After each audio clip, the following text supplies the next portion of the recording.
السلام علیکم ورحمت الله وبرکاتو. ګرانو محترمو ملګرو، زموږ نن ویډیو د فیسبوک په باره کې ده. آیا موږ څنګه کولی شو چې په خپل فیسبوک کې له خپلو ملګرو څخه ځان پټ کړو؟ هغو ته دا معلومات نه کیږي چې آیا دا آنلاین ده او که نه ده، آیا د دې انټرنیټ خلاص ده یا بند ده، چې هغو ته دا پته نه لګیږي چې آیا د حبیب الله فیسبوک خلاص ده یا بند ده. هغه که موږ په خپل فیسبوک کې کار کوو یا ویډیو ګورو یا په میسنجر کې یا واتساپ کې بل چیرته لګیا یو مو په خپل فیسبوک کې او بل چاته موږ ښکاره نه سو چې آیا دا آنلاین ده او که نه ده. که ستاسو اول وار وي زموږ ویډیو ګورئ یا زموږ چینل ګورئ، چینل لازمي سبسکرایب کړئ او لایک یې کړئ. له تاسو څخه یوه وړه غوښتنه لرم، ویډیو شا پر مخ مه کوئ، ویډیو سمه صحیح وګورئ. ډیره زبردسته او خوندوره او جالبه ویډیو ده. زه د ویډیو په طرف ویډیو شروع کوو. تاسې به راسئ د موبایل سکرین ته. صحیح ده، کله چې د موبایل سکرین ته تاسې رالاستئ اول به ولاړ سئ. دا زموږ د یوټیوب چینل ده، دا به تاسې سبسکرایب کړئ. صحیح ده، سبسکرایب بټن دا ده، تاسې به دلته راسئ، دا به اوکې کړئ. بیا به راسئ دې څنګ ته په کنګړۍ به اوکې وکړئ، دا پورته فعال وکړئ چې موږ نوې هره ویډیو تر تاسو پورې در ورسیږي.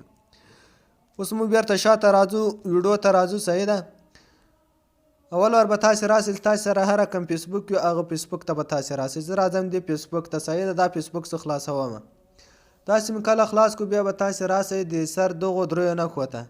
د سر نښې نه دي، دا دې ته به تاسې راسئ. صحیح ده، دې ته چې کله رالاستئ دا به خلاص کړئ. صحیح ده، دا به ووږئ. داسې چې ووږئ بیا به تاسې راسئ دلته د انتظاماتو ته. صحیح ده، د انتظاماتو ته چې کله رالاستئ تاسې به دا اوکې کړئ.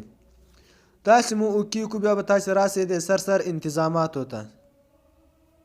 دې ته چې کله رالاستئ دا به اوکې کړئ. صحیح ده، اوس به تاسې راسئ، هغه اپشن به دلته پیدا کړئ چې کوم کې چې تاسې غواړئ چې موږ چاته په فیسبوک کې ښکاره نه سو چې آیا دا آنلاین ده او که نه ده، دا خلاص ده یا بند ده، چې چاته معلومات نه وشي چې دا بند ده که خلاص ده. تاسې به راسئ دا وضعیت فعال، دا به تاسې اوکې کړئ.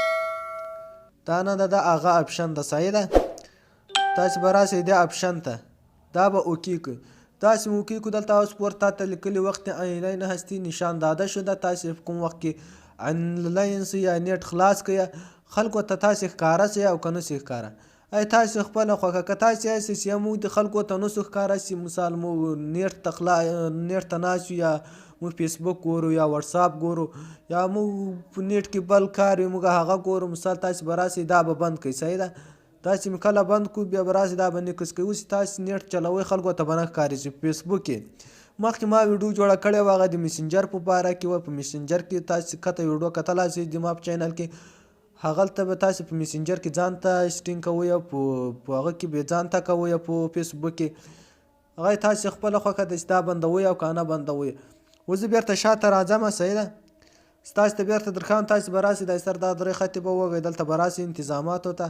انتظاماتو چې کله رالاستئ بیا به تاسې راسئ دې اپشن ته. صحیح ده، دا به اوکې کړئ. دلته چې تاسې رالاستئ دا ما بند کړو، زه چاته اوس نه سم ښکاره چې مثال دا په لاین کې ده او که نه ده.